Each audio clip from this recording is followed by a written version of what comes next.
Alright, cool. So we ended up getting notification for the next banner, which is going to be the Kenpachi Sennosuke Shunsui banner. Now, I do expect us to get the Candace banner sometime this month. So I actually want to, let's put up Camp for Your Own World. I want to pull up the first time that this banner came out. So here's Kenpachi. So this banner originally came out May 31st. May 31st. And then this is when this came out. So May 31st, and this came out April 30th.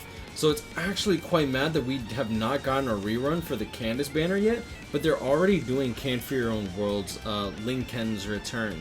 So I do expect that this banner to get a rerun in the next, like, I want to say in the next week. I could be wrong. Like I said, this banner is actually pretty overdue. I was actually expecting this banner to come back first for obvious reasons. It came out a month before the other one. So yeah, so just keep that in mind that this banner is on the horizon. So if you're looking for Candace, Bambietta, and Askin, keep in mind that the individual banners do not come back. So if these are the characters that you want in particular, best to go in for their individuals. Hence why I tell people to save for Hikone's individual, just because it's really, really good value in terms of if you actually want Hikone or Fierce Battle Ichigo, which is why I'm going to be going in on that banner. So let's just break down this banner. It's nothing too special. Matter of fact, this video should be relatively quick because I really don't care about almost any of these characters. This banner is actually really, really bad. Unless you really, really want Sennosuke or Shunsui, I would actually suggest you completely skip this banner.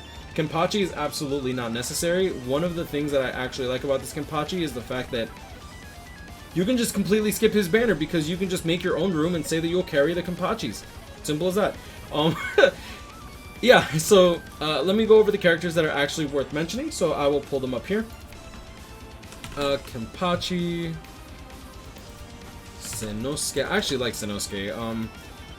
He has some things that like hurt him in my opinion, but I don't think it's like too crazy. Shunsui, Kukaku,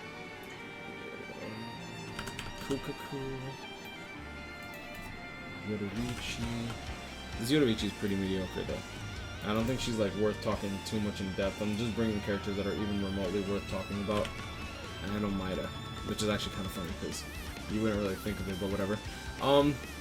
Yeah, whatever. You know what? I'll throw in Kiyone and Sentaro. They're pretty mediocre, but whatever. Alright, let's just quickly do this. Alright, so first and foremost, let's talk about Yumichika and Swimsuit Orihime. Now, these characters are relatively bad to play with. However, they are Chronicle Quest bonus characters, so should you pull them, that's actually not bad for your account, in my opinion. Going into Kiyone, Sentaro, and Omaida, they do have some form of use, but honestly, I wouldn't really play Omaida unless he has bonus for, like, Killer Advantage and Senkaimon. He does have Soul Reaper and Captain Killer, which we'll get into in a second, and that's pretty much it as we're about to break down some of the characters. So what I do love is, yo, shout out to Soldex with the new layout. The new layout is sick. So you also have the hide, so you can actually just see the art, or you can show the stuff. So going into the character itself, as you can see here, we have a range character, paralysis on everything but the NAD, Bruiser, 20% debilitator plus 5 seconds, devastation 40%, fire immunity, frenzy, sprinter plus 1, and strong attack recharge built into the character. This is pretty good because damage inflicted at low stamina is actually a good link for epic grades. However, this character in and of itself has a ton of range collision into 800 AoE, but it isn't 960 because this character doesn't have Havoc, and strong attack 3 is not a full screen, so that really holds it back. Sure, you can switch into the different character, but it doesn't reset your cooldowns, and you don't really get any added value for them switching. Like, they don't become melee or anything like that, so it's not really it's honestly not really worth mentioning. I mean, it's unfortunate, but I mean, honestly, it is what it is. So not really worth going in for unless you just want that link. Debilitator plus 5 seconds for the paralysis, sprinter plus 1, strong attack recharge is nice because having this as a skill means that this soul trait doesn't actually hurt them. A lot of characters end up getting soul traits that actually damage the character, in my opinion, as a whole. For those that don't remember Tsukishima, honestly, if he got strong attack recharge as a link, I mean as a skill, this damage reduction wouldn't have hurt him as bad just because of the damage reduction and the no affiliation. Like, since he's an SP based character, you're not getting a lot of attacks, so this damage reduction link is not only pretty much useless, but the no affiliation killer is pretty useless as well. Unfortunate, but whatever. Going into Almeida, you'll see that this character is like stupidly built for a hybrid. So Berserker 30%, Bruiser 40%, Bombardment, Sprinter +2, and Weakened Defense on the ultimate. Range collision on the first, which pushes the enemy back. Second strong attack is a Crawling Vortex, and third strong attack is a standard full screen. What I like about this character though is he does have Soul Reaper Captain Killer. So if he gets a Captain Killer, if he gets a boss stage with captains in it with killer times like 10 or something like that, this character literally just claps cheeks because he gets double killer. So not only is he dealing like the 20% extra damage plus that multiplier, or the 40% extra damage, he gets 60% with the multiplier. So he hits like a truck in Senkai mode when there are captains available. Next on the list, Yoruichi. She unfortunately is riddled with a lot of range collision. Strong attack recharge as her link. Frenzy, Devastation 40%, she is a Yoruichi, Sprinter +1, so she has 4 flash steps. First strong attack, range collision, pushes the enemies back. Same shave style attack that we've all grown to love and not want to pull for. And second strong attack is going to be the same one as Toki. Is it Toki? Yes, it's the same as Tokinata. Wait, no, this isn't the same as... Yeah, it is the same as Tokinata, okay. Third strong attack is going to be a standard full screen. No Havoc, no... no Berserker either. Honestly, this character is kind of a dud just because of the no affiliation killer, a lot of range collision, and even though she is pretty good in epic raids because of all the flash steps, I feel like it just holds her back a little too much. The art is sick, I will say that though. Alright, next on the list, Kukaku. She pretty much falls under the same category. First strong attack is melee collision, standard lunge. Second strong attack is a plant vortex. Is it a plant vortex? Or... Yeah, plant vortex. And third strong attack is a 900 AoE. Honestly, she just kind of falls short. She falls short a little bit. You'll see that she has paralysis on everything, which is good. Strong attack damage link, outdated link, but no strong attack recharge on the character itself. Bruiser 20%, Frenzy, long reach 20%. Overall, not a horrible character. Like, I don't think she's bad. I just feel like she falls short of like some of the newer characters, like say Candace, who I do honestly believe she will be making a return sometime this month. Candace is absolutely mad. Berserker 20%, Havoc 20%, Frenzy, Sprinter +2, Weakened Defense on the ultimate, Devastation 40%, Debilitator +5 seconds, Paralysis on everything, a Rancor killer as well, and then she has a Lunge, 960 AoE for her second strong attack, and her third strong attack is a 1200 radius third strong attack. Now the Lunge also has the Havoc 20%, so 570 radius for that first strong attack is just insane. So going next into Shunsui. Honestly, I feel like Shunsui kind of gets hurt a bit. He has the same second strong attack as Okiura and Cayenne, but first strong attack is a standard lunge. Third strong attack is that 1170 AoE that Hikone just recently got, same as Kirinji and Swimsuit Halibel. For anyone that has Swimsuit Halibel, he does have Havoc 20%, Berserker 20%, damage to lacerated enemies plus 40%. He doesn't have Disabler, unfortunately. Strong attack recharge minus 12%, but honestly, the only thing that really holds him back is the no affiliation killer, and that's literally it. Honestly, if KLab puts out more no affiliation content, he'll be great. I feel like the only problem is, like, right now the only real no affiliation content that you're going to be really doing is IZ, in which case you could bring him to carry the Rarukas, but aside from that, he's no real place right now. It's unfortunate. I think that his character design as a whole is pretty good. Like there's nothing wrong with the lunge for strong attack. There's nothing wrong with the beyond full screen third strong attack that takes place in front of you, which I think is actually really good. But his second strong attack holds him back a little bit because you can't animation cancel. Now, a lot of people were asking. I actually got a lot of comments saying, why would you want to animation cancel?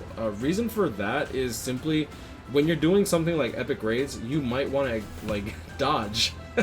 Now, you do have invincibility frames when it comes to like IZ co-op and all that stuff. However, some characters actually do very well with animation cancels. Like a perfect example, and one of the main reasons that she's so dominant as a character, this Soifon has long stride, Sprinter +1. She is a Soifon, so she has 4 flash steps with the Sprinter. And even though she has Frenzy and doesn't have like Berserker 20% or Havoc 20%, the thing that really makes her shine is this third strong attack can be animation cancelled almost immediately while dishing out every single bit of damage from that strong attack. Like, you don't lose damage from like popping off that strong attack almost right away. So going into Sennosuke, he is a medic, right? Which is actually really good. Berserker 40%, Guard Break, Havoc 20%. He is riddled with a little bit of range collision on the first, but honestly, with Guard Break and a Berserker 40%, I feel like that doesn't really hold him back. I don't think he's necessarily the greatest character. He also has Tokinata second strong attack, so honestly, he does have quite a bit of range collision to him. But the fact that he provides a barrier and a heal, as well as a full screen third strong attack and the Havoc 20%, I think this character really does hold up, and personally is kind of... I personally would play this character more if it wasn't for the fact that I'm just waiting for the Speed Link Slot Potion Plus character. It's unfortunate, but I mean, it is what it is. So, Speed or Rankar Killer, let's check out the other Speed or Rankar Killer, see exactly what he has as competition. I didn't really bring up Shunsui's competition because he doesn't really have any.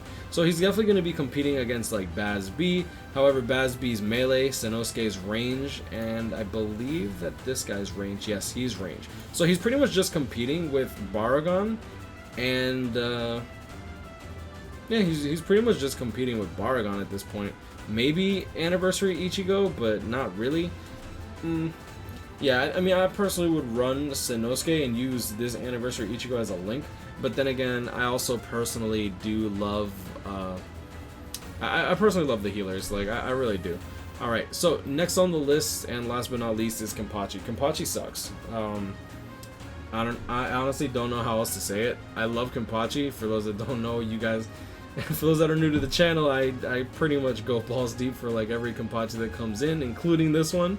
I was hoping that he would be like significantly better than some characters, but going into the character, damage reduction 16%, a Rankar Killer, pretty good. Like PvE killer is always great. Inheritance zones only, speed link slot potion plus 5. Berserker 50%, the Bruiser 40%, Flurry, Devastation 40%, Paralysis 100%, Poise, and Sprinter plus 1. Beam for strong attack, which honestly doesn't make sense for a Nat character. Second strong attack is a Plant Vortex, which I personally would prefer. Honestly, I would have just preferred the 800 radius AoE. Plant Vortexes used to be good, but nowadays you one-shot everything anyways, so like it doesn't really... Like the Plant Vortex is nice for something like Guild Quest, but aside from that, in practice for like something like Inheritance Zone, it just doesn't really perform well, especially with like the bosses not being able to get staggered or pulled into the vortex. Standard full screen third strong attack is fine. His NAD string is actually pretty good, but like the problem is in IZ co-op, he doesn't really bring too much to the table besides the link slot potions, which is great, don't get me wrong, but I'd much rather have someone carry and then run 3 Kenpachis as opposed to... I'm not really against like running 4 Rarukas. It's not that big a deal. Raruka also provides value in terms of potentially weakening the boss when it comes to her ultimate, as well as all of her attacks. So like when it comes to like a link slot potion character, I honestly think that this character is just kind of... It's just kind of dead in the water, and I really don't think that he's necessary like some of these other link slot characters. I think that the best link slot character to date is definitely going to be between Rukia and Kisuke. Like these characters can definitely hold their own in the marketplace when it comes to link slot potion characters. I farmed like 9,000 potions in like literally the span of a day or two with this Kisuke, and I've spammed and I farmed like maybe like 8k potions with this Rukia in one day. So if you like put your mind to it, get a group of like 4 Kisukes, 4 Rarukas, 3 Rarukas, and someone to carry, you can farm out a ton of potions. Same thing with the Kenpachi. So going for these link slot potion plus characters is definitely not a bad idea.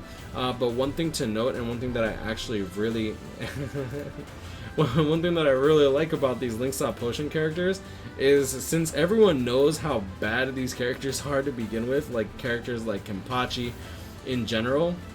Actually, it's only Kenpachi. Raruka ain't that bad. But Kenpachi in general, you know you're being carried. So if you have this Kenpachi, you can usually just jump into a lobby and just auto, because they kind of expect you to do nothing or die. So yeah, that's pretty much my take on it. This banner is pretty much an easy skip. If you're looking for like a 5 of 5 Kenpachi, he's definitely going to perform a lot better than just a 1 of 5. I mean, that's kind of obvious, but in my opinion, this Kenpachi, I don't think he's necessary to be 5/5, but honestly, you're going to need at least 2 to 3 copies for him to really put in work in IZ co-op without being, like, quote-unquote carried, you know. But I'm going to leave it at that. You know, guys, grind on, catch up, hit me up, stay blessed. Let me know what you guys think about it. Do you guys plan on actually going on this banner?